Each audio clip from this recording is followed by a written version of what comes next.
शुरुआत करते हैं आज के चैप्टर 2 क्लास 10th की। सारे क्वेश्चन इंपॉर्टेंट रहने वाले हैं। जैसे ही आप 50 क्वेश्चन आज के कर लेते हो तो चैप्टर 2 आपका इजीली हो जाएगा कंप्लीट, आपको कोई डाउट नहीं होगा। अगर अभी तक आपने चैप्टर 1 नहीं देखा है तो इस लाइव को देखने के बाद उस वीडियो को भी देख सकते हैं। उस लाइव की वीडियो को भी मैंने अभी चैनल पर रखा हुआ है, उसको आप देख सकते हैं, उससे अपनी तैयारी अच्छे से कर सकते हैं। टोटल आपके 100 क्वेश्चन 2 दिन में हो जाएंगे। अब इससे बाहर कोई क्वेश्चन नहीं आता है तो आपने कहना है इसको अच्छे से तैयार जरूर कर लेना है। तो पहला क्वेश्चन देख लेते हैं स्क्रीन पे क्या दिया गया है। लिटमस विलियन जब ना तो अम्लीय होता है और ना क्षारीय होता है तो यह किस रंग का होता है। ऑप्शन दिए गए लाल, नीला, बैगनी और पीला।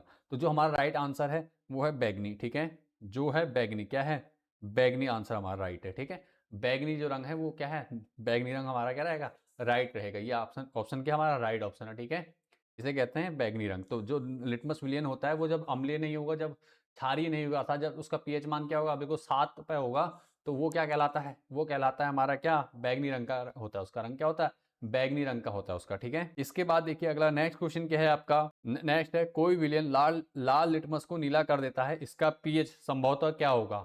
ठीक है, कोई विलियन लाल लिटमस को नीला कर देता है, इसका पीएच संभवतः क्या होगा। ठीक है, तो इसका पीएच क्या होगा आपको बताना है। ठीक है, लाल विलियन कोई विलियन लाल लिटमस को नीला कर देगा। लाल को नीला कौन करता है आपको ये बताना है। इसका पीएच मान क्या होगा संभवतः। सीधी सी बात है, लाल को नीला कौन करता है, क्षारक करता है। क्या करता है, क्षारक करता है। कौन करता है, क्षारक करता है बेटा। ठीक है, क्षारक क्या करता है, क्षारकों का पीएच क्या होता है, 7 से अधिक होता है, 7 से 14 के बीच होता है। और ये क्या करते हैं, लाल को नीला करते हैं। ठीक है, लाल लिटमस को क्या करते हैं, यहाँ लिखाइए, चलो मैं यही एरो कर देता हूँ। ये लाल लिटमस को नीला कौन करते हैं, नीला करते हैं, क्षारक करते हैं। ठीक है, लक्ष्मी आ गई है बेटा, स्वागत है आपका। पंकज आए हैं, स्वागत है बेटा, सभी का स्वागत है। जो बच्चे जुड़ते जा रहे हैं, वीडियो को लाइक करके दूसरे शेयर कर दिया और कॉपी पेन लेके जरूर बैठ जाइए साथ में, ताकि हम सारे क्वेश्चंस को अच्छे से तैयार कर सकें। ठीक है, और पंकज कह रहे हैं आपने स्कूल की छोड़ा, ये किसी और दिन बताऊंगा बेटा, क्योंकि मेरे और विद्यार्थियों को ज़्यादा जरूरत थी मेरी, तो इसलिए मैं यहाँ ऑनलाइन आ गया हूँ पूरा 24 आवर के लिए। ठीक है, तो बाकी टेंशन ना लीजिए, बाकी मैं सपोर्ट में सबके हूँ, यहाँ से आप क्या सकते हैं, तैयारी कर सकते हैं सभी बच्चे अपने। ठीक है, तो चलो मैं आगे बढ़ता हूँ। देखो क्या, तो इसका जवाब जाएगा क्या, अम्ल कितना क्षारक होते हैं जो लाल लिटमस को नीला कर देते हैं। ठीक है, अम्ल कहते हैं, सॉरी, क्षारक का पीएच मान 7 से 14 के बीच होता है। तो कौन सा राइट आंसर हो जाएगा, 1, 4, 5, ये तो सब अम्लीय होंगे। सिर्फ 10 वाला क्या होगा, ये आपका क्षारीय होगा। ठीक है, तो जो लाल लिटमस को नीला कर देता है वो कौन होता है, क्षारीय होता है बेटा। ठीक है, कौन होता है, क्षारीय होता है। ठीक है, वो पदार्थ कैसा होगा, क्षारीय होगा। उस विलेन की प्रकृति क्या होगी, क्षारीय होगी। ठीक है, क्षारक होगा। क्लियर हो गया। लाल लिटमस को नीला कौन करता है, रेड टू ब्लू को आरबी का किसका होता है, ये किसका है, ये है क्षारक। ठीक है, ध्यान रखेंगे। और ब्लू टू नीले को लाल कौन करता है, ब्लू टू रेड हो जाएगा, मैं शॉर्ट कर दे, इसको कहेंगे अम्ल कहेंगे। ठीक है, इस प्रकार से आप याद कर सकते हैं, नोट्स बना सकते हैं। रेड टू ब्लू, रेड से ब्लू कौन करता है, क्षारक करता है, ब्लू से रेड अम्ल करता है। कैसे भी करके आप जिसमें आप कंफर्टेबल हो उस टाइप से आप लिख सकते हैं शॉर्ट में समझने के लिए, ताकि एक नोट्स बना लीजिए, जब आपको रिवीजन करना हो, चाहे टेस्ट हो या एग्जाम पेपर हो, तब आपको कोई प्रॉब्लम ना हो। मेरे साथ साथ नोट्स बनाते हुए चाहिए। सर मेरा नाम अंकिता राणा। अंकिता राणा, स्वागत है बेटा, स्वागत है आपका। जल्दी से कॉपी लेकर, क्लास 10th में शायद आप इस समय, तो जल्दी से आपने क्या ना तैयारी कर लेनी। ठीक है, और अपने दोस्तों के साथ भी वीडियो को शेयर कर दीजिए कि आपकी क्लास चल रही है और आपने क्या ना ज्वाइन करना है करके। ठीक है, तो चलो मैं आगे बढ़ता हूँ। इसके बाद नेक्स्ट क्वेश्चन की ओर। 2 क्वेश्चन हमने यहाँ पे कर लिए। कोई विलियन जब लाल लिटमस को नीला कर देता है, इसका मतलब वो क्या, लाल लिटमस को कौन करता है, लाल को नीला कौन करता है, क्षारक करता है। ठीक है, और नीले को लाल कौन करता है, अम्ल करता है। तो जब लाल को नीला करा तो उसका पीएच मान कितना होगा, 10 होगा, 7 से ऊपर होगा, मतलब 7 से 14 के बीच होगा। ठीक है, और अगर अम्ल होगा तो 7 से नीचे होगा, हम जानते हैं इसके बारे में। ठीक है, आगे बढ़ते हैं नेक्स्ट क्वेश्चन की ओर। नेक्स्ट क्वेश्चन दिया गया है हमें, कोई विलियन अंडे के पिसे हुए कवच से अभिक्रिया करके, ठीक है, कोई विलियन अंडे के पिसे हुए कवच से अभिक्रिया करके गैस उत्पन्न करता है जो चूने के पानी को दूधिया कर देती है। इस विलियन में क्या होगा।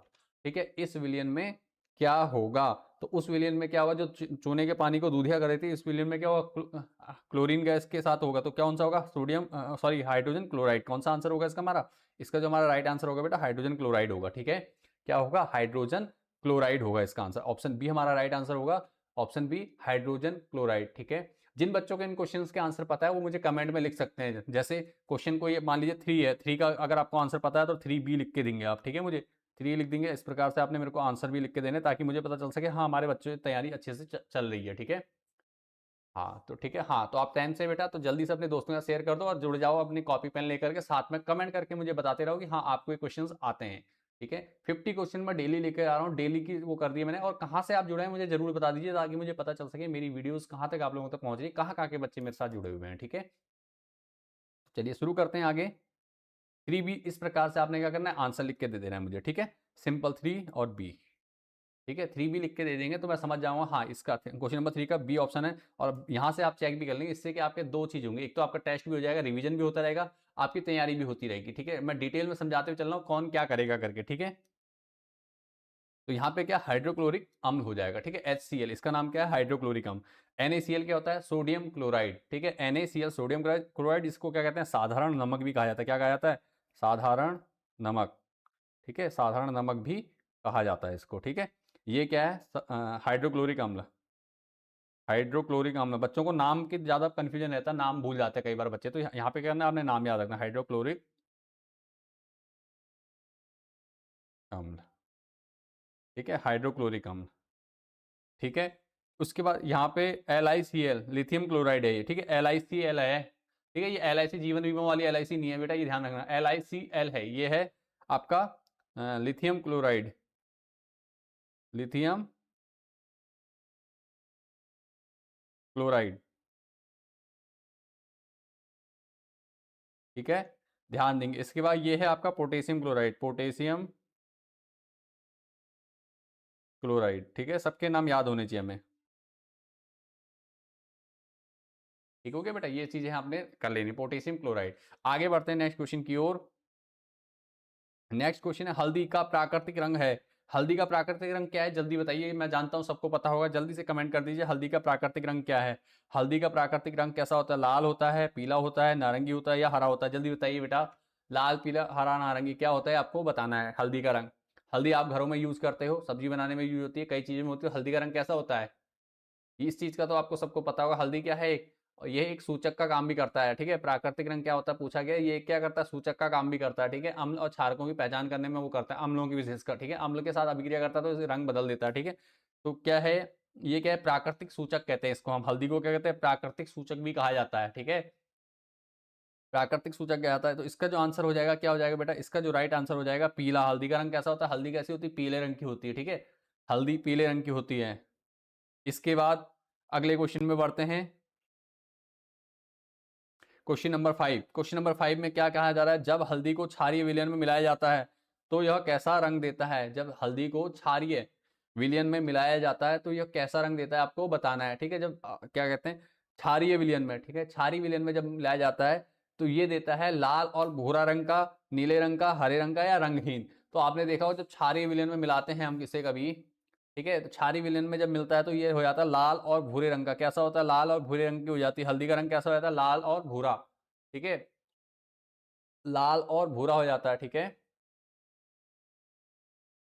तो ये हो जाता है आपका लाल और भूरा हो जाता है।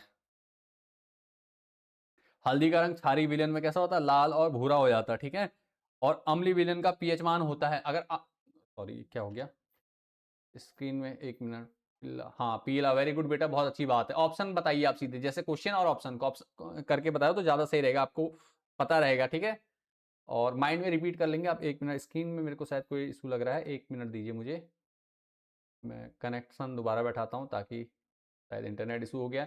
एक मिनट दीजिए, मैं तब तक दोबारा शुरू करते हैं। ठीक है,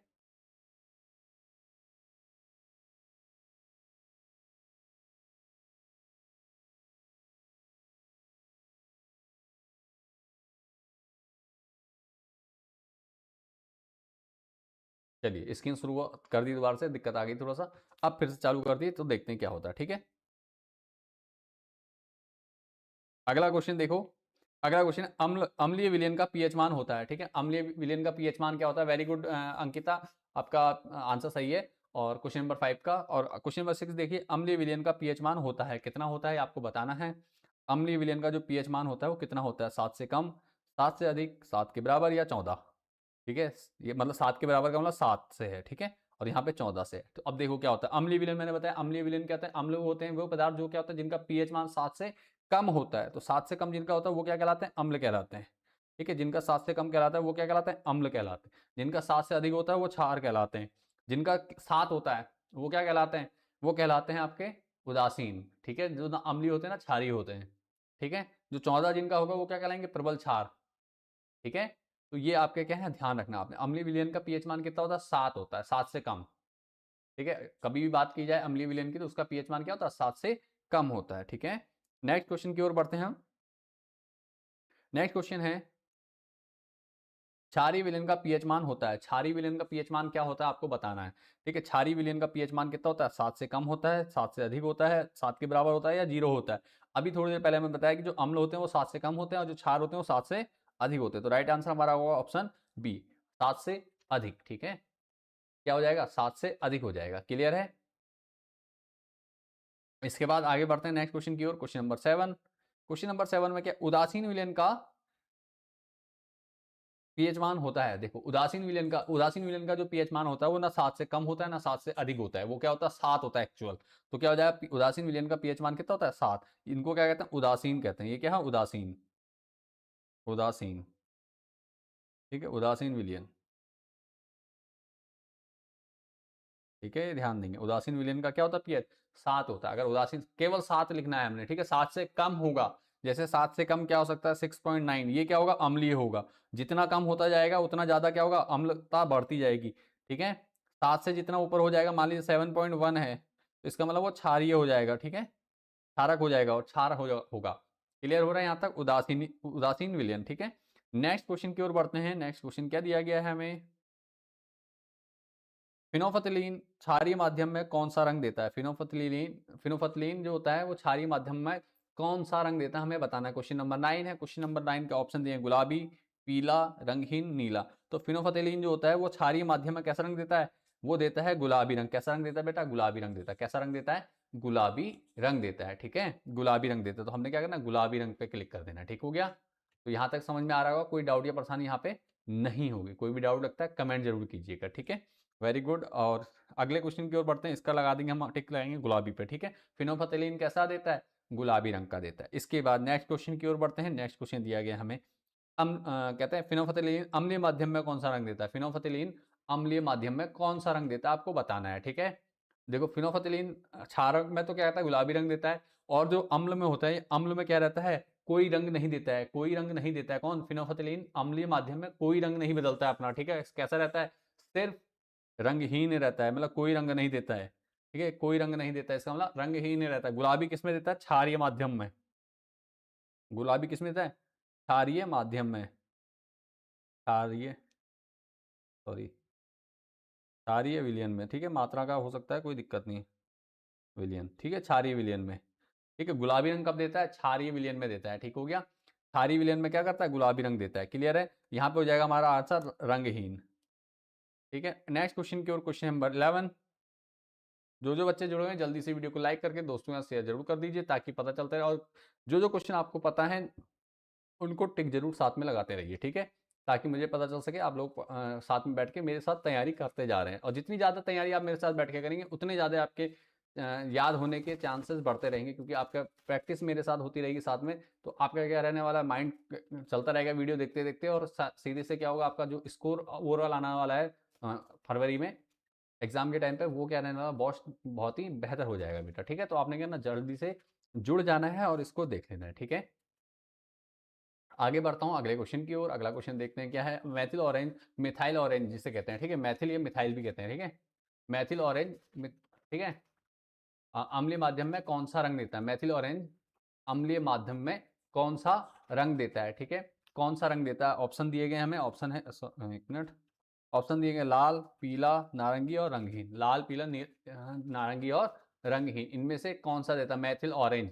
ठीक है, तो मैथिल ऑरेंज अम्लीय माध्यम में कैसा रंग देता है, लाल रंग देता है। कैसा रंग देता है, लाल रंग देता है, ये नोट करेंगे। ठीक है, अम्लीय माध्यम में कैसा रंग देता है, अम्लीय माध्यम में देता है लाल रंग। ठीक है,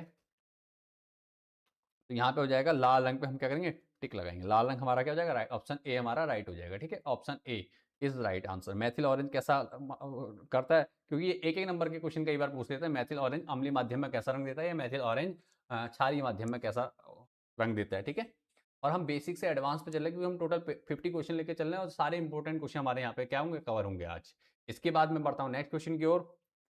नेक्स्ट क्वेश्चन है हमारा, मैथिल ऑरेंज क्षारीय माध्यम में कौन सा रंग देता है। अभी मैंने अम्लीय माध्यम को बताया था, अब है क्षारीय माध्यम में। ठीक है, अब है क्षारीय माध्यम में, मेथिल ऑरेंज क्षारीय माध्यम में कौन सा रंग देता है, ठीक है, क्षारीय माध्यम में कौन सा रंग देता है आपको बताना है। तो ऑप्शन हो जाएगा हमारा, जो इसका राइट होगा वो होगा बी, ऑप्शन बी हमारा क्या होता है पीला। मेथिल ऑरेंज क्या करता है, पीला रंग देता है क्षारीय माध्यम में, और लाल रंग देता है अम्लीय माध्यम में। अम्लीय माध्यम में कैसा रंग देता है, लाल रंग, ठीक है, अम्लीय माध्यम में लाल रंग और क्षारीय माध्यम में पीला रंग देता है बेटा, ठीक है। यहां तक समझ में आ रहा होगा, कोई डाउट या परेशानी यहां तक नहीं होगी, ठीक है।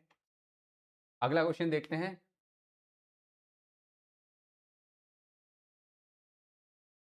ठीक है, जो जो बच्चे टॉप करने जाते हो वीडियो को पूरा देखिए लास्ट तक, ताकि आप लोगों के सारे क्वेश्चन आपको आए, और जो क्वेश्चन डाउट लगता है मुझे कमेंट जरूर करके बताइए, ठीक है। इसके बाद अगला क्वेश्चन की ओर बढ़ते हैं। देखो क्या है क्वेश्चन, नेक्स्ट क्वेश्चन देख लेते हैं। अम्ल और क्षारक की अभिक्रिया के परिणाम स्वरूप लवण तथा जल प्राप्त होते हैं, इस अभिक्रिया को कहते हैं। देखो क्या कहा गया, क्वेश्चन को पहले पढ़ लेते हैं। क्वेश्चन कह रहा है अम्ल और क्षारक, अम्ल और क्षारक की अभिक्रिया के परिणाम स्वरूप लवण और जल प्राप्त होते हैं, इस अभिक्रिया को क्या कहते हैं। तो सीधी सी बात है, जब लवण बनता है इसका मतलब लवण क्या होता है, उदासीन होता है। इस अभिक्रिया को क्या कहेंगे, उदासीनीकरण अभिक्रिया कहेंगे। क्या कहेंगे, उदासीनीकरण अभिक्रिया कहेंगे, ठीक है। तो हमारा ऑप्शन सी क्या होगा, राइट हो जाएगा, ऑप्शन सी इज राइट। तो इसका आंसर हो जाएगा हमारा ऑप्शन सी का उदासीनीकरण अभिक्रिया। तो उदासीनीकरण अभिक्रिया होती क्या है बेटा, उदासीनीकरण अभिक्रिया होती है वह अभिक्रिया जिसमें अम्ल और क्षारक मिलकर क्या करते हैं, लवण और जल का निर्माण करते हैं। इस प्रकार की अभिक्रिया को क्या कहते हैं, उदासीनीकरण अभिक्रिया। क्यों कहते हैं, क्योंकि लवण क्या होते हैं, उदासीन होते हैं, ठीक है। लवण क्या होते हैं, उदासीन होते हैं, इसलिए इसे क्या कहते हैं, उदासीनीकरण अभिक्रिया कहते हैं, ठीक है। तो ये हमारी होगी उदासीनीकरण अभिक्रिया की परिभाषा।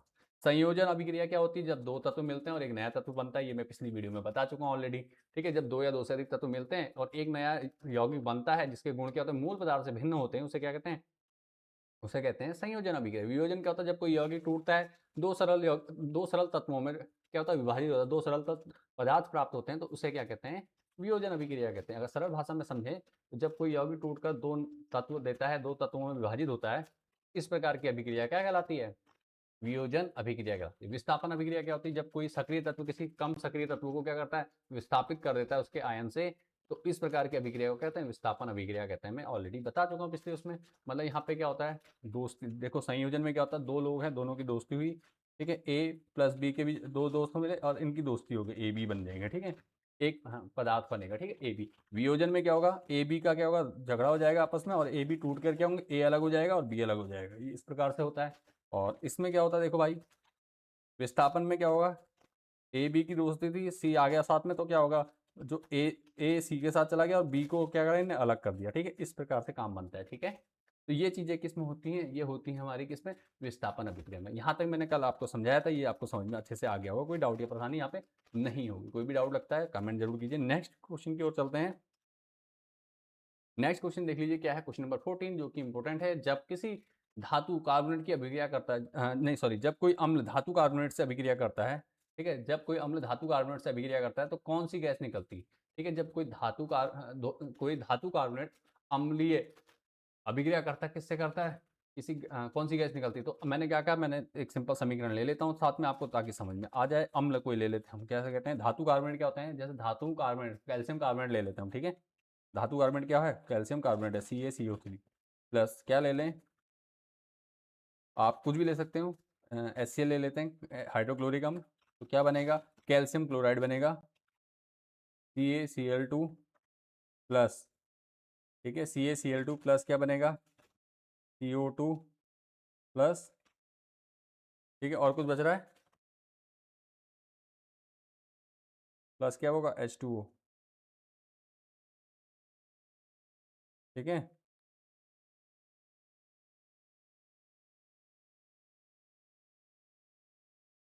ठीक है, ये हो गया, इस प्रकार से होगा, कैल्शियम क्लोराइड बनेगा, कार्बन डाइऑक्साइड और हाइड्रोजन गैस मुक्त होगी, ठीक है। तो इस प्रकार से, तो क्या करा, जब एक मिनट H O3O आ जाएगा, ठीक है, सॉरी, यहाँ पे जल बनेगा, खाली हाइड्रोजन अकेले नहीं आएगा, जल भी आएगा, ठीक है, जल बनेगा, जल और कार्बन डाइऑक्साइड गैस क्या होगी, मुक्त होगी, ठीक है।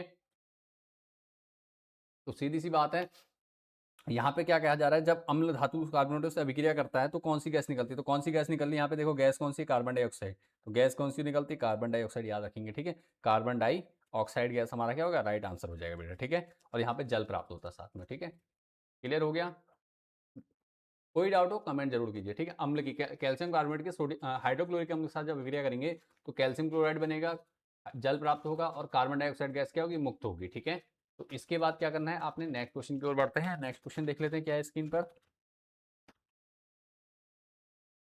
नेक्स्ट क्वेश्चन है, जब कोई अम्ल धातु से अभिक्रिया करता है, ठीक है, जब कोई अम्ल धातु से अभिक्रिया करता है तो सामान्यतः कौन सी गैस निकलती है। तो जब धातु की अम्ल से अभिक्रिया होती है तो कौन सी गैस निकलती है, इसकी हमने समीकरण ऑलरेडी कर रखी है पहले से। तो कौन सी गैस निकलती है बेटा, गैस निकलती है हाइड्रोजन। कौन सी गैस निकलती है, हाइड्रोजन गैस निकलती है, ठीक है। कौन सी गैस निकलती है, हाइड्रोजन गैस निकलती है, ठीक है। कौन सी गैस निकलती है, हाइड्रोजन गैस निकलती है। किस में निकलती है, क्वेश्चन नंबर 15 में जो आंसर दिया हुआ है, ठीक है। क्या है, ऑप्शन हमारा ए होगा। इसका एक समीकरण भी ले लेंगे। समीकरण क्या लेते हैं, देखो समीकरण हो जाएगा हमारा क्या, जब कोई धातु धातु ले लेते हैं हम सोडियम, सोडियम Na, तो Na किसके साथ है, 2 Na2 हो जाएगा, प्लस क्या हो जाएगा हाइड्रोक्लोरिक अम्ल HCl, क्या बनेगा NaCl बनेगा, प्लस क्या बचा था, हाइड्रोजन बचा, तो हाइड्रोजन गैस क्या होगी, मुक्त होगी, ठीक है। ये इसका एक समीकरण हमने लिख दिया है, ठीक है।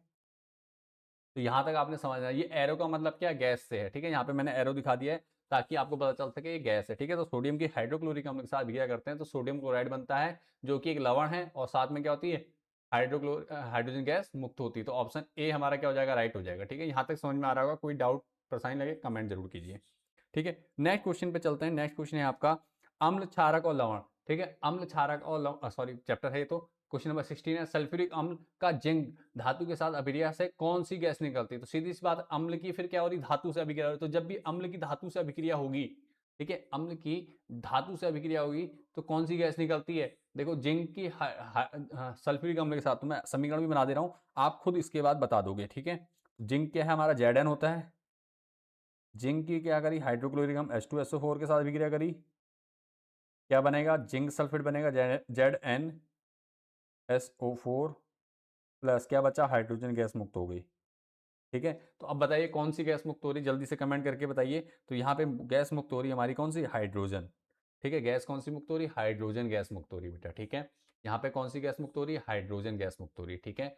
समझ में आ रहा है यहाँ तक, कोई डाउट या परेशानी हो कमेंट जरूर कर दो, ठीक है।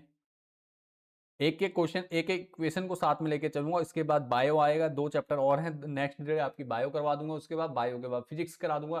सारे क्वेश्चन मैं आपको यहीं पे आज तैयार करा दूंगा इसी के बाद, ठीक है। इस 15 दिन के सीरीज में नवंबर के महीने में आपके क्या कहते हैं, साइंस का जो टेंशन रहता है बच्चों को वो खत्म हो जाएगा। एक भी डाउट नहीं रहेगा आपको इसके बाद। साइंस आपके, आप साइंस के रिवीजन से फ्री हो जाओगे। बस आपने क्या करना है, वीडियोस को 15 दिन लगातार वीडियोस को अच्छे से पूरा देख लेना है, 1 घंटा अपना जरूर दे देना है शाम को, ठीक है। इतना अगर आपने कर लिया तो आप साइंस से फ्री हो जाओगे। उसके बाद बचते हैं आपके 4 चैप्टर, उनको भी मैं धीरे धीरे सारे कवर करवा दूंगा कि कौन कौन से इंपॉर्टेंट है और कैसे आपने तैयारी करनी है। इसके बाद टेंशन नहीं। मैथ, साइंस और इंग्लिश का ज़्यादा बच्चे डाउट रखते हैं, और सामाजिक का, तो ये सारे मैं करवाने को तैयार हूँ। बशर्ते आपने क्या करना है, सिर्फ एक काम करना है, वीडियो को सपोर्ट करना है, वीडियो से बने रहना है, और संख्या बल को आपने क्या करना है, ज़्यादा से ज़्यादा दोस्तों के साथ शेयर करना है, बढ़ाना है, ठीक है। जितने ज़्यादा बच्चे होंगे उतना ज़्यादा मैं एक्साइटेड रहूँगा, उतना ज़्यादा मेरे को मोटिवेशन मिलता है आप लोगों से, ठीक है। तो बढ़ते हैं इसके बाद आगे। हमारे उदर, उदर का मतलब पेट से यहाँ पे, ठीक है। हमारे उदर पेट में भोजन के पाचन के लिए कौन सा अम्ल उत्पन्न होता है, ठीक है। कौन सा अम्ल उत्पन्न होता है, तो हमारे पेट में कौन सा अम्ल होता है, हमारे पेट में होता है हाइड्रोक्लोरिक अम्ल। कौन सा अम्ल होता है, हाइड्रोक्लोरिक अम्ल होता है बेटा हमारे उसमें, किसमें, पेट में, ठीक है, उदर में जिसे कहते हैं, ठीक है। कौन सा अम्ल होता है, हाइड्रोक्लोरिक अम्ल होता है, ठीक है। ध्यान रखेंगे, हमारे उदर में, हमारे पेट में कौन सा अम्ल होता है, हाइड्रोक्लोरिक अम्ल होता है, ठीक है। ध्यान देना, हाइड्रोक्लोरिक अम्ल, बाकी अम्ल नहीं होते हैं। एसिटिक अम्ल, सल्फ्यूरिक अम्ल, नाइट्रिक अम्ल ये नहीं होते हैं। और इसका जो फॉर्मूला होता है ये भी मैं आपको बता देता हूँ। इसका जो फॉर्मूला होता है हाइड्रोक्लोरिक अम्ल का, ऑलरेडी हम करते हुए आ रहे हैं, HCl, ठीक है। बाकी नाइट्रिक अम्ल होता है HNO3, HNO3 ये होता है इसका, ठीक है। ये सबके रासायनिक सूत्र लिख दे रहा हूँ मैं। एसिटिक अम्ल क्या होता है, CH3COOH, ठीक है। और ये सल्फ्यूरिक अम्ल होता है H2SO4, ठीक है। सबके नाम लिख दे रहा हूँ ताकि आपको क्या होना चाहिए, नाम और रासायनिक सूत्र याद होने चाहिए, ठीक है। क्योंकि रासायनिक सूत्र क्या है, जरूरी है याद होने, ठीक है। सबके याद होने चाहिए, ये मैंने लिख दिया यहाँ पे। कितने बच्चे हमारे साथ जुड़े हैं, जल्दी से एक बार फायर इमोजी भेज दीजिए ताकि मुझे पता चल सके आप लोग साथ में बैठ के तैयारी कर रहे हैं, ठीक है। वीडियो ऐसी डेली मिलती रहेंगी आपको शाम 7 बजे। तो आपने कहना चैनल से जुड़े रहना, चैनल को दोस्तों के साथ शेयर कर देना। आप पहली बार कोई बच्चा हमारे चैनल पर आया तो चैनल को सब्सक्राइब जरूर कर लेना बेटा, ठीक है। अगला क्वेश्चन देखते हैं। अगला क्वेश्चन है अपच, ठीक है। अपच का उपचार करने के लिए निम्न में से किस प्रकार की औषधि का प्रयोग करते हैं। अपच, अपच मतलब गैस्ट्रिक जो होता है ना, जिसे इंडाइजेशन भी कहते हैं, ठीक है। डाइजेशन नॉर्मल होता है और इंडाइजेशन किसको कहते हैं, अपच को कहते हैं। तो इसके उपचार के लिए कैसे औषधि दी जाती है, तो क्या लिखा है ऑप्शन देख लीजिए, एंटीबायोटिक, एंटी एसिड, प्रतिरोधी या पीड़ाहरी। तो कौन सा ऑप्शन सही होगा, इसका ऑप्शन होगा बी, एंटी एसिड दी जाती है। क्या दी जाती है, ऑप्शन बी, एंटी एसिड, ठीक है। प्रति अम्ल हिंदी में कहते हैं, क्या कहते हैं हिंदी में, कई बार क्वेश्चन देता है कौन सी कह देगा, प्रति अम्ल। ऑप्शन बी हमारा राइट होगा, इसका मैं हिंदी में भी लिख देता हूँ, ये होता है प्रति अम्ल कहा जाता है, ठीक है, प्रति अम्ल, ठीक है भैया, प्रति अम्ल कहा जाता है। तो बउआ यहाँ तक समझ में आ गया होगा सभी भाई बहनों को, मेरे सभी छोटे भाई बहनों को यहाँ तक क्लियर हो गया। कोई डाउट हो, कोई प्रॉब्लम हो तो आप मुझे कर दीजिए, कान भी खुजलाने लग गया अब तो, ठीक है। अगला क्वेश्चन है question number 18, milk of magnesia, milk of magnesia का रासायनिक सूत्र है, मिल्क ऑफ मैग्नीशिया का रासायनिक सूत्र है, ठीक है। मिल्क ऑफ मैग्नीशिया का रासायनिक सूत्र क्या होता है बेटा, मिल्क ऑफ मैग्नीशिया कहते हैं मैग्नीशियम हाइड्रोक्साइड। किसको कहते हैं, मैग्नीशियम हाइड्रोक्साइड को। किसको कहते हैं भैया, मैग्नीशियम हाइड्रोक्साइड। किसको कहते हैं, मैग्नीशियम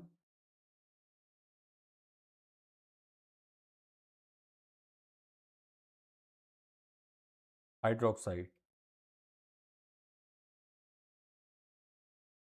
ठीक है। मैग्नीशियम हाइड्रोक्साइड को क्या कहते हैं, मैग्नीशियम हाइड्रोक्साइड को क्या कहता है, मिल्क ऑफ मैग्नीशिया कहा जाता है, ठीक है। मिल्क ऑफ मैग्नीशिया कहा जाता है, तो इस पे टिक लगा देंगे। मिल्क ऑफ मैग्नीशिया क्या है, ये है आपका मिल्क ऑफ मैग्नीशिया, ठीक है। मैग्नीशियम हाइड्रोक्साइड, इसको क्या कहते हैं, मिल्क ऑफ मैग्नीशिया कहा जाता है बेटा, ठीक है। इसका जो सूत्र है वो क्या है, MgOH का होल ट्वाइस, ठीक है। ये नीचे आता है 2, ऊपर आगे कोई प्रॉब्लम नहीं, समझ जाओगे आप। पीछे का मतलब क्या, नीचे है जो ऐसे करके, ठीक है। मिल्क ऑफ मैग्नीशिया, MgCl2 मैं साइड में लिख देता हूँ साथ में इसको, MgOH का होल ट्वाइस, ठीक है। ये आपको क्या करना, तैयार कर लेना। क्लियर हो गया यहाँ तक। इस प्रकार से मैग्नीशियम हाइड्रोक्साइड या मिल्क ऑफ मैग्नीशिया किस क्या करता है, इसका रासायनिक सूत्र ये क्या है, प्रति अम्ल का काम करता है। ये भी गैस्ट्रिक में क्या होता है, एसिडिटी के लिए प्रति ऑक्सी सॉरी मैं भूल गया, प्रति अम्ल, सॉरी प्रति अम्ल के रूप में काम करता है, ठीक है। प्रति अम्ल के रूप में काम करता है। इसके बाद चींटी के डंक में कौन सा अम्ल पाया जाता है, ठीक है। चींटी के अम्ल में कौन सा अम्ल पाया जाता है, तो चींटी के अम्ल जो डंक होता है, चींटी के डंक में एक अम्ल पाया जाता है जिसका नाम होता है मैथेनोइक अम्ल या फार्मिक अम्ल, ठीक है। तो कौन सा राइट हो जाएगा हमारा, option C is right. Methanoic अम्ल या फार्मिक अम्ल क्या होता है, हमारा आंसर होता है इसका, ठीक है। मैथेनोइक अम्ल होता है चींटी के डंक में, कौन सा अम्ल पाया जाता है बेटा, मैथेनोइक अम्ल होता है, ठीक है। ध्यान रखेंगे, मैथेनोइक अम्ल या फॉर्मिक अम्ल, ठीक है। अगला क्वेश्चन में बढ़ते हैं। सिट्रिक अम्ल क्या होता है, जो विटामिन सी में पाया जाता है, अर्थात नींबू, संतरे, इन चीजों में क्या होता है, सिट्रिक अम्ल। लैक्टिक अम्ल किसमें होता है, दूध में पाया जाता है। लैक्टिक अम्ल किसमें होता है, दूध, दही में जिसे कहते हैं, ठीक है। लैक्टिक अम्ल किसमें होता है, दही में पाया जाता है, ध्यान देंगे। एसिटिक अम्ल फलों से प्राप्त होता है, ठीक है। एसिटिक अम्ल क्या होता है, फलों से प्राप्त होता है, ठीक है। अंकिता, वेरी गुड बेटा, स्वागत है आपका। जल्दी से कमेंट करते जाइए, जो जो क्वेश्चन आपको याद है जल्दी से इन क्वेश्चन को तैयार करते रहिए, साथ में मुझे कमेंट करके बताते रहिए, ठीक है। नेक्स्ट क्वेश्चन की ओर बढ़ता हूँ। इसके बाद चींटी के डंक में कौन सा अम्ल पाया जाता है, मैथेनोइक अम्ल या फॉर्मिक अम्ल पाया जाता है, ठीक है। बाकी सिट्रिक अम्ल क्या होता है, नींबू, संतरे आदि खट्टे फलों में पाया जाता है। इसके बाद लैक्टिक अम्ल किस में पाया जाता है, अभी बताया था मैंने, लैक्टिक अम्ल किस में पाया जाता है, जल्दी से कमेंट करके बताइए जिन बच्चों को पता है। लैक्टिक अम्ल टमाटर में, सिरके में, नींबू में या दही में। तो लैक्टिक अम्ल क्या होता है, दही में पाया जाता है, ठीक है। लैक्टोबैक्टीरियस के द्वारा बनता है और ये क्या होता है, लैक्टिक अम्ल होता है। तो आंसर ऑप्शन सी हमारा क्या हो जाएगा, राइट हो जाएगा, लैक्टिक अम्ल, ठीक है। लैक्टिक अम्ल किस में पाया जाता है, दही में पाया जाता है। लैक्टिक अम्ल किसमें पाया जाता है, दही में पाया जाता है, ठीक है।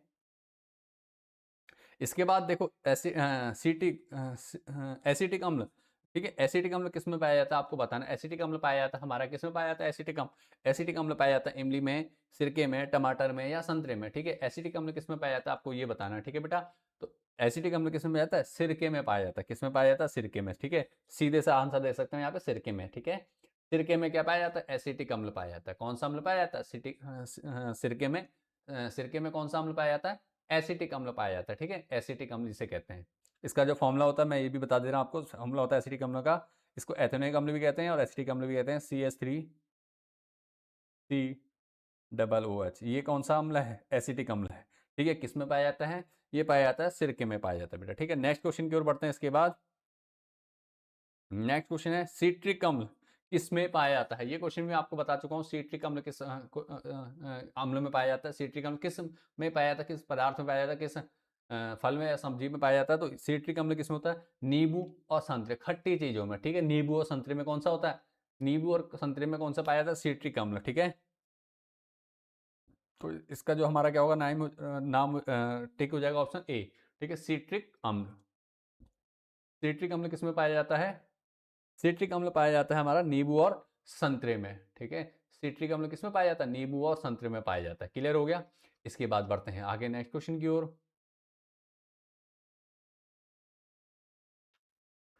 नेक्स्ट क्वेश्चन दिया गया हमें क्वेश्चन नंबर 24। टमाटर में कौन सा अम्ल उपस्थित होता है? टमाटर में कौन सा अम्ल उपस्थित होता है, ठीक है। टमाटर में कौन सा अम्ल होता है ये आपको बताना है, ठीक है। टमाटर में कौन सा अम्ल होता है, नाम पढ़ लेते हैं पहले भैया। नाम दिए गए हैं ऑर्जेलिक अम्ल, टार्ट्रिक अम्ल, सिट्रिक अम्ल या एसिटिक अम्ल, ठीक है। तो टमाटर में कौन सा अम्ल पाया जाता है भैया? टमाटर में पाया जाता है ऑर्जेलिक अम्ल। क्या कहते हैं? और ऑक्जेलिक अम्ल, ठीक है। टमाटर में कौन सा अम्ल पाया जाता है? ऑक्जेलिक अम्ल पाया जाता है। कौन सा अम्ल होता है? राइट आंसर इसका हो जाएगा ऑक्जेलिक अम्ल, ठीक है। ऑक्जेलिक अम्ल, ठीक है। ऑक्जेलिक अम्ल याद रखना है नाम।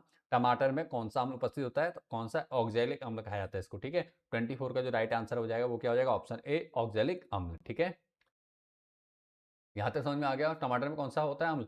ऑक्जेलिक अम्ल होता है, ठीक है। बाकी एसिटिक अम्ल किसमें होता है? सिरके में।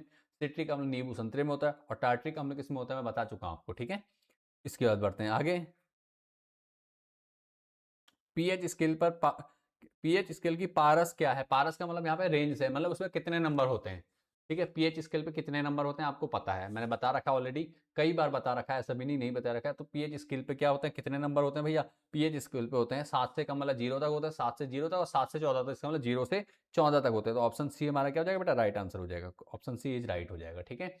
ऑप्शन सी हमारा क्या है? राइट है। पीएच स्केल की पारस रेंज क्या है, ठीक है। पीएच स्केल की पारस रेंज क्या है बताना है आपको, ठीक है। पीएच स्केल की रेंज क्या है आपको ये बताना है, ठीक है। पीएच स्केल की रेंज आपने बतानी है। क्लियर हो गया? यहाँ तक सबको समझ में आ रहा है? कोई डाउट या परेशानी लगे कमेंट जरूर कर दो मुझे, ठीक है। पीएच स्केल की रेंज, रेंज का मतलब पारस है। कई बार हिंदी में जब कहेगा तो पारस कहेगा, या संख्यात्मक मान कितना होता है भी कह देगा। संख्यात्मक कितना होता है? 0 से लेकर 14 तक संख्यात्मक मान होता है, ठीक है। आगे बढ़ते हैं इसके बाद। शुद्ध जल का पीएच मान कितना होता है? शुद्ध जल का पीएच मान कितना होता है? तो शुद्ध जल का जो पीएच मान होता है वो क्या होता है? 7 होता है बेटा, 7। ध्यान देंगे, शुद्ध जल का जो पीएच मान होता है वो कितना होता है? 7 होता है। कितना होगा? 7 होगा, ठीक है। कितना होता है बेटा? 7 होता है, बिल्कुल, ठीक है। पीएच मान कितना होता है? 7 होता है। ध्यान देना, पीएच मान 7 रहेगा किसका? शुद्ध जल का। शुद्ध जल का पीएच मान हमेशा कितना होता है? 7 होता है। अगर उसमें कुछ भी मिला नहीं है तो उसका पीएच क्या होगा? 7 होगा एकदम, ठीक है। इसके बाद क्या कहते हैं, जैसे डिस्टिल्ड वाटर भी कहा जाता है, ठीक है। इसके बाद देखो अगला क्या होता है, अगला हो जाएगा हमारा क्वेश्चन, मुंह का पीएच मान कितना होने पर दांतों का क्षय प्रारंभ होता है, ठीक है। मुंह का पीएच मान कितना होने पर दांतों का क्षय प्रारंभ होता है, ठीक है, ये बताना आपको। तो मुंह का जो पीएच मान होता है कितना होने पे दांतों का क्षय प्रारंभ हो जाता है, तो इसका जो आंसर राइट है वो होता है हमारा कितना? 5.5 से कम जब अम्लता होती है हमारे मुंह की, ठीक है। जब दांत क्षय कब होते हैं? जब हमारे मुंह का जो पीएच मान होता है वो 5.5 से कम होने लगता है, तो क्या होता है? दांत क्षय होने लगते हैं, ठीक है। दांतों में दिक्कतें आने लगती है, ठीक है। दंत क्षय कब से होता है? 5.5 जब पीएच मान पहुंच जाता है, उससे कम होने लगता है, तो क्या होता है? हमारे मुंह में, दांतों में दिक्कत आने लगती है, दांतों में कीड़ा लगने लगता है, आपने सुना होगा नॉर्मली। तो ये प्रॉब्लम कब आती है? जब हमारे मुंह का जो पीएच मान कितना होता है? 5.5 से कम होने लगता है, ठीक है। नेक्स्ट क्वेश्चन की ओर बढ़ते हैं। नेक्स्ट क्वेश्चन में क्या कहा जा रहा है, हमारे शरीर का पीएच पारस कितना होता है, ठीक है। हमारे शरीर का पीएच पारस कितना होता है, ठीक है। हमारे शरीर का पीएच पारस कितना होता है ये आपको बताना है। तो हमारे जो शरीर का पीएच पारस होता है, मतलब पीएच रेंज होती है हमारी बॉडी की, वो होती है 7 से 7.8 होती है, ठीक है। याद रखेंगे, हमारे शरीर का जो पीएच मान होता है नॉर्मली, ठीक है, बॉडी का, तो वो क्या होता है? 7 से 7.8 तक होता है, ठीक है। 7 से 7.8 तक पीएच मान इसका होता है हमारी बॉडी का, ठीक है। हमारी बॉडी का जो पीएच मान होता है वो कितना होता है? 7 से 7.8, मतलब 7 से 7.8 तक होता है। क्लियर हो गया? यहाँ तक समझ में आ रहा होगा। बढ़ते हैं नेक्स्ट क्वेश्चन की ओर। नेक्स्ट क्वेश्चन दिया गया है हमें, हाँ, नेक्स्ट क्वेश्चन दिया गया, अम्लीय वर्षा का पीएच मान होता है। अम्लीय वर्षा का पीएच मान कितना होता है? ध्यान दीजिए, अम्लीय वर्षा का जो पीएच मान होता है, अम्ल है तो सीधी सी बात है 7 से तो कम होगा ही होगा। तो जब 7 से कम है तो इसका मतलब क्या होता है? वो 5.6 होता है। जब अम्लीय वर्षा क्या होती है? 5.6 होता है उसका पीएच मान। अम्लीय वर्षा का पीएच मान कितना होता है? अम्लीय वर्षा का पीएच मान होता है 5.6। अगर इससे ऊपर पीएच मान है तो उस वर्षा को अम्लीय वर्षा की कैटेगरी में नहीं रखा जाता, ठीक है, नॉर्मल वर्षा होती है वो, ठीक है। 7 के आसपास है पीएच, 7 साढ़े 6 के आसपास है तो इसका मतलब वो अम्लीय वर्षा नहीं, नॉर्मल वर्षा है। लेकिन जब पीएच मान 5.6 से कम होने लगता है, ठीक है, 5.6 से कम होने लगेगा तो इसका मतलब वो क्या है, उसका पीएच मान वो क्या है, अम्लीय वर्षा कहलाएगी, ठीक है। इसके बाद नेक्स्ट क्वेश्चन देख लेते हैं। नेक्स्ट क्वेश्चन दिया गया है हमें, जलीय विलयन में अम्ल कौन सा आयन देते हैं। तो बेटा हमेशा ध्यान रखेंगे, जब जलीय अम्ल को पानी में घोला जाता है तो वो क्या करते हैं, हाइड्रोजन आयन देते हैं, ठीक है। अम्ल क्या करते हैं, हाइड्रोजन आयन देते हैं। ये क्या कौन देते हैं, अम्ल देते हैं, ठीक है, अम्ल देते हैं, अम्ल अम्ल, ठीक है। अम्ल क्या करते हैं, जल में घोलने पे हाइड्रोजन आयन देते हैं, ठीक है। अम्ल क्या करते हैं, हाइड्रोजन आयन देते हैं। और क्षारक कौन से देते हैं, यहाँ पे मैं लिख दे रहा हूँ, क्षारक कौन सा देते हैं, हाइड्रोक्साइड आयन देते हैं। OH माइनस लिखते हैं इनको, ठीक है, OH माइनस कहते हैं और इसको H प्लस लिखते हैं, ठीक है। इस प्रकार से आपने देखा होगा, ठीक है।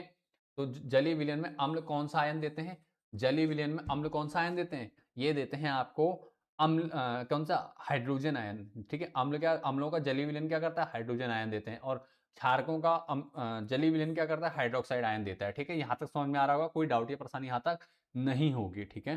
यहाँ तक समझ में आ रहा है, कोई डाउट या परेशानी हो कमेंट जरूर कीजिएगा, ठीक है। क्वेश्चन नंबर 30 यहाँ पे हमारा कंप्लीट हो गया। आगे बढ़ते हैं इसके बाद नेक्स्ट।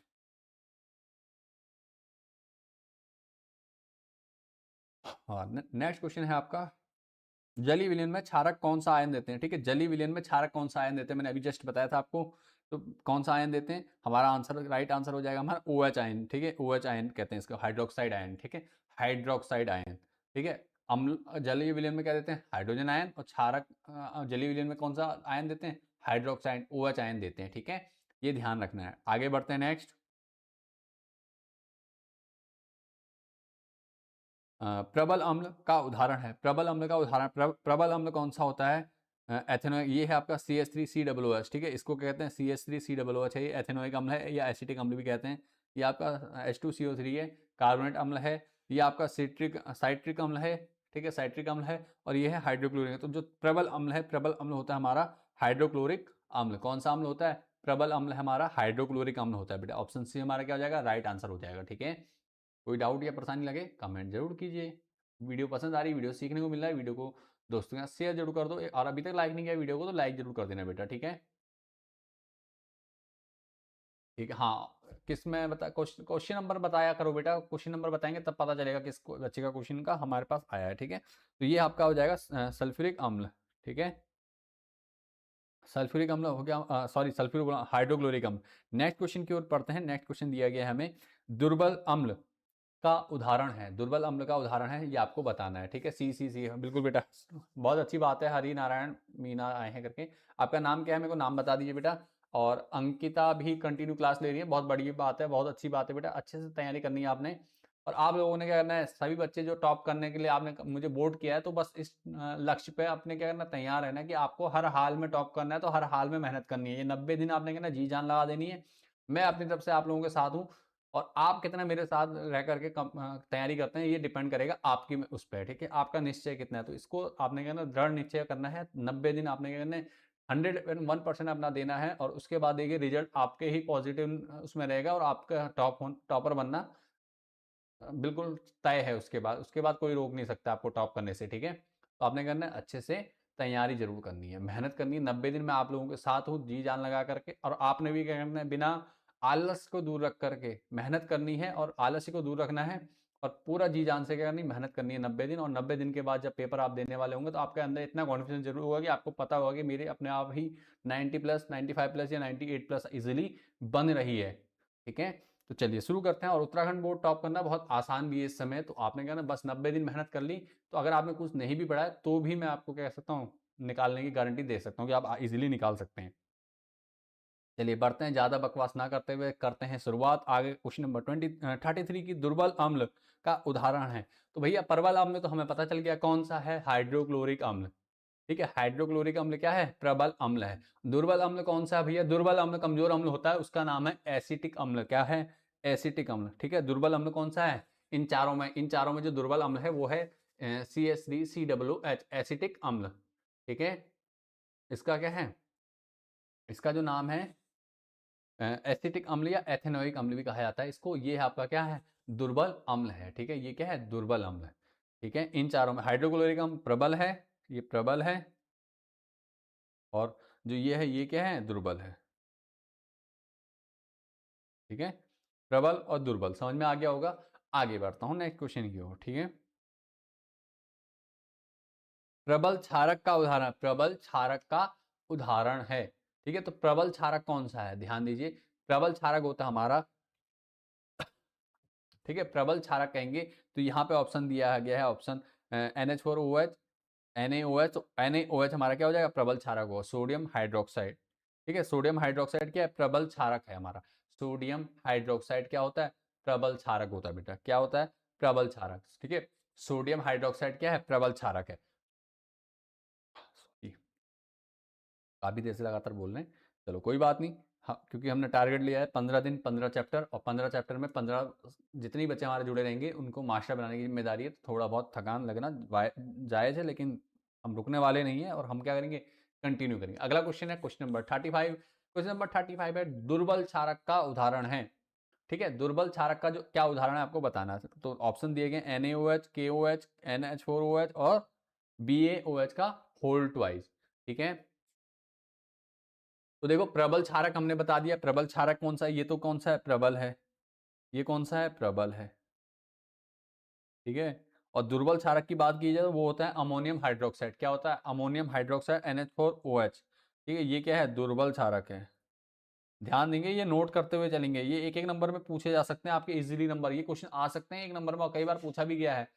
कह देगा प्रबल क्षारक का नाम बताइए, 4 ऑप्शन दे देगा, या सीधे निश्चित उत्तरीय प्रश्न में दे देगा दुर्बल क्षारक का नाम बताइए, दुर्बल अम्ल का नाम बताइए। तो आपको पता होना चाहिए, जब आपको पता होगा तभी क्या होगा, यहाँ पे इजीली क्या होगा, एक नंबर होगा। पढ़ा हुआ ही काम आता है बेटा, इसलिए आपने क्या ना पढ़ लेना है, 90 दिन में जरूर कर लेना है, ठीक है। कोई भी क्वेश्चन आपका ऐसा नहीं है, और सारे क्वेश्चन पिछले कई सालों के, लगभग 8-10 सालों के क्वेश्चन पेपर उठाकर उनसे बनाकर लाया हूँ, कि हाँ उनसे MCQ सारे ढूंढ के निकाले गए हैं। ऐसा नहीं कि ऐसे ही कुछ भी करा रहा हूँ, ऐसा कुछ भी क्वेश्चन नहीं है। सारे क्वेश्चन आप कहीं भी देखोगे, आप पेपर करोगे तो कहीं ना कहीं आपको इस टाइप के क्वेश्चन आपको देखने को मिलेंगे। और MCQ फॉर्म में इसलिए करा रहा हूँ कि कम शब्दों में ज़्यादा चीज़ें मैं बोल के आपको समझा सकूँ, ठीक है, इसलिए क्या कर रहा हूँ, कम कर रहा हूँ। बाकी डिटेल्स में हमने PDF बना रखी हैं, वो आप डाउनलोड कर सकते हैं, नीचे लिंक मिल जाएगा आपको डिस्क्रिप्शन में, या आपको पिन कमेंट में भी मैं आपको शेयर कर देता हूँ, तो वहाँ से भी आप डाउनलोड कर सकते हो, कोई प्रॉब्लम नहीं है।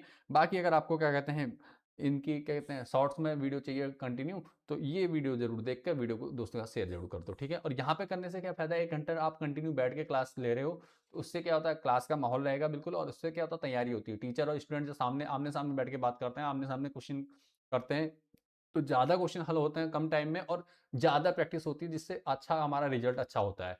ओवरऑल रिजल्ट क्या होता है, हमारा ज़्यादा चीज़ें सीख पाते हैं, और ओवरऑल रिजल्ट हमारा अच्छा होता है।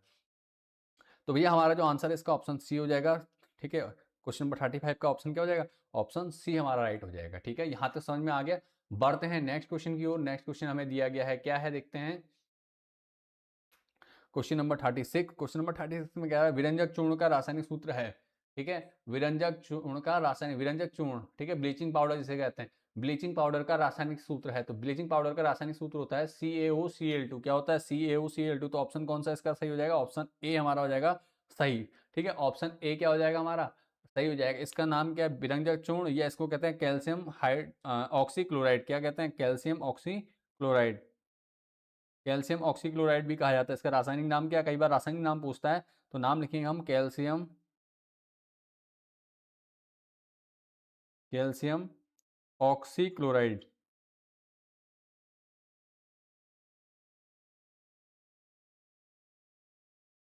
ठीक है। कैल्शियम ऑक्सीक्लोराइड, कैल्शियम ऑक्सीक्लोराइड नाम है इसका, ठीक है, कैल्शियम ऑक्सीक्लोराइड।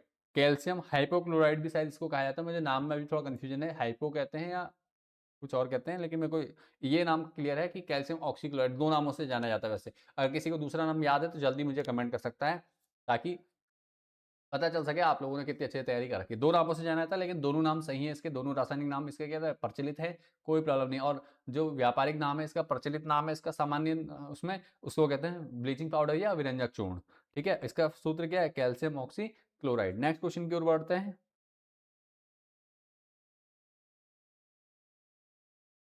विरंजक चूर्ण का उपयोग कर किस लिए किया जाता है? विरंजक चूर्ण का प्रयोग किस लिए किया जाता है? ये कितने बच्चों को पता है? जल्दी से कमेंट में मेरे को बता दीजिए, विरंजक चूर्ण का प्रयोग किस लिए किया जाता है? तो विरंजक चूर्ण का प्रयोग किस लिए किया जाता है?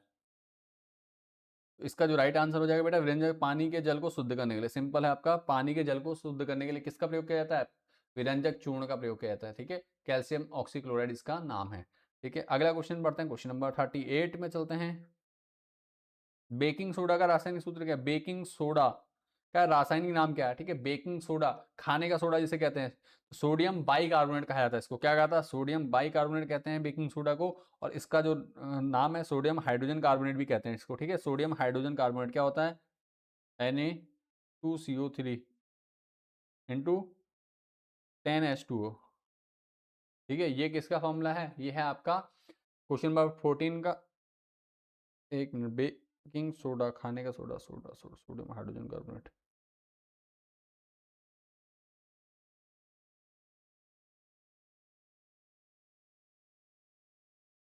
हाँ, ठीक है, तो इसका आंसर क्या हो जाएगा? Sodium hydrogen carbonate. ठीक है, सोडियम हाइड्रोजन कार्बोनेट। और सूत्र मैंने यहाँ पे लिख दिया, इसको मैं पेन चेंज कर लेता हूँ ताकि ये दिख जाए। ठीक है, क्या हो जाएगा? Sodium hydro Na2CO3। ठीक है, Na2CO3 इंटू 10H2O, 10H2O। ठीक है, ये इसका क्या है? राइट आंसर हो गया। क्लियर है यहाँ तक? बेकिंग सोडा, सोडियम कार्बोनेट क्या होता है? सोडियम कार्बोनेट का सूत्र होता है सोडियम कार्बोनेट Na2CO3, Na2CO3 ये होता है सोडियम कार्बोनेट। कैल्शियम कार्बोनेट का होता है CaCO3। ठीक है, सोडियम क्लोराइड का होता है NaCl। ठीक है, सबके सूत्र भी बताते जा रहा हूँ ताकि आपको कोई कंफ्यूजन ना रहे बेटा। ठीक है, बढ़ते हैं आगे नेक्स्ट क्वेश्चन की ओर। नेक्स्ट क्वेश्चन दिया गया है हमें क्या? क्वेश्चन नंबर 38 बेकिंग सोडा का रासायनिक सूत्र है। तो अभी बताया मैंने, बेकिंग सोडा का रासायनिक सूत्र क्या है? NaHCO3। ठीक है, बेकिंग सोडा, अच्छा वो ये बेकिंग सोडा है, बेकिंग सोडा। ठीक है, बेकिंग सोडा, खाने का सोडा क्या होता है? बेकिंग सोडा का सूत्र होता है, ऑप्शन बी हमारा राइट हो जाएगा। ऑप्शन बी क्या कहेंगे हम इसको? Sodium hydrogen carbonate. इसमें 10H2O नहीं लिखा है, लेकिन लिख सकते हैं, कोई प्रॉब्लम नहीं है। ठीक है, ये भी होता है और ये भी होता है। ठीक है, सोडियम हाइड्रोजन कार्बोनेट जिसे कहते हैं, ये भी लिख सकते हैं, या इसको हम क्या लिख सकते हैं? NaHCO3 ये भी लिखा जाता है इसको। ठीक है, दोनों तरीके से। तो ये बेकिंग सोडा का सूत्र हो गया, इसको हटा देते हैं यहाँ से। बढ़ते हैं आगे इस क्वेश्चन में ही। ठीक है, बेकिंग सोडा का रासायनिक सूत्र क्या होता है बेटा? बेकिंग सोडा होता है सोडियम हाइड्रोजन कार्बोनेट कहते हैं। ठीक है, सोडियम हाइड्रोजन कार्बोनेट। ठीक है, सोडियम हाइड्रोजन कार्बोनेट कहा जाता है इसको। तो ये इसका आंसर हो जाएगा राइट। ठीक है, सोडियम हाइड्रोजन कार्बोनेट। ठीक है, NaHCO3 ये किसका है? बेकिंग सोडा का।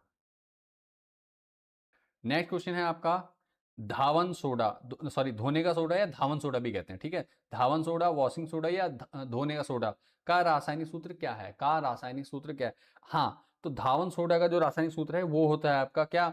सोडियम कार्बोनेट डेकाहाइड्रेट कहते हैं इसे। ठीक है, सोडियम कार्बोनेट डेकाहाइड्रेट। तो इसका होता है Na2CO3 इंटू 10H2O। ठीक है, ये आपका क्या है? आंसर राइट है, Na2CO3 इंटू 10H2O। ये क्या है? सोडियम कार्बोनेट डेकाहाइड्रेट कहते हैं इसको। ठीक है, इसका नाम लिख देते हैं sodium carbonate, sodium carbonate decahydrate.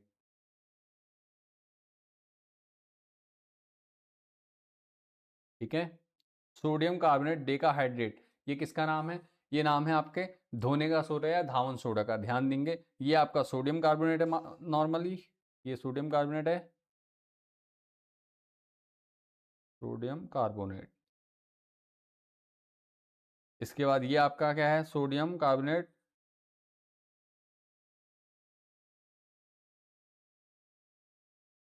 ये भी सोडियम कार्बोनेट है।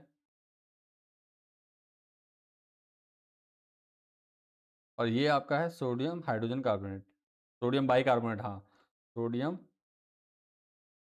बाइकार्बोनेट भी कहते हैं इसको। ठीक है, इसका नाम कन्फ्यूजन था, ये बता रहा हूँ, बाइकार्बोनेट। ठीक है, सोडियम बाइकार्बोनेट। यहाँ तक समझ में आ रहा होगा, कोई डाउट या परेशानी यहाँ तक किसी बच्चे को नहीं होगी। क्वेश्चन नंबर 41 में चलते हैं। धोने का सोडे का उपयोग होता है, तो धोने का सोडा सीधी सी बात है, नाम से पता चला किसमें होता है? जल की स्थायी कठोरता को हटाने में बेकिंग पाउडर बनाने में, खिलौने बनाने में, पेट की अम्लता दूर करने में। तो सीधे इसका जो आंसर राइट हो जाएगा वो हो जाएगा हमारा जल की स्थायी कठोरता को क्या करने में, कम करने में, जल की स्थायी कठोरता को हटाने में। ऑप्शन ए हमारा क्या होगा, राइट हो जाएगा। धोने का सोडा क्या होता है, या तो कपड़े धोने में होगा या जल की स्थायी कठोरता को हटाने में होगा। ये दो चीज ध्यान में रखनी है आपको, ठीक है। नेक्स्ट क्वेश्चन की ओर बढ़ते हैं। प्लास्टर ऑफ पेरिस का रासायनिक सूत्र है, प्लास्टर ऑफ पेरिस, तो इसका रासायनिक सूत्र होता है प्लास्टर ऑफ पेरिस का और जिप्सम का, ठीक है। प्लास्टर ऑफ पेरिस का होता है ये, क्या यहाँ पे दिया है, थोड़ा सा गड़बड़ है, इसको मैं सही से लिख दे रहा हूँ। क्या होता है, देखो क्या होता है formula, CaSO4 calcium sulphate into half H2O, ठीक है, H2O, ठीक है, कैल्शियम सल्फेट के साथ इंटू हाफ H2 होता है, ये होता है प्लास्टर ऑफ पेरिस का। ऑप्शन बी हमारा क्या होगा, राइट हो जाएगा। ऑप्शन बी इज राइट हो जाएगा, ठीक है। ऑप्शन बी क्या है, राइट आंसर है हमारा, क्या, कैल्शियम सल्फेट हेमीहाइड्रेट कहते हैं इसे, ठीक है, कैल्शियम सल्फेट हेमीहाइड्रेट, इसका नाम क्या है, कैल्शियम सल्फेट, यहाँ लिख दे रहा हूँ मैं। कभी कभी रासायनिक नाम पूछता है इसलिए पता होना चाहिए, कैल्शियम सल्फेट हेमीहाइड्रेट,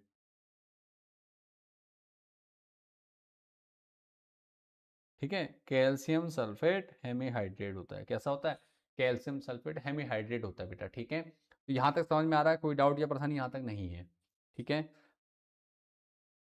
और ये किसका है, ये है जिप्सम का, किसका है, जिप्सम, ठीक है, जिप्सम का है। ये क्या होता है, कैल्शियम सल्फेट डेकाहाइड्रेट,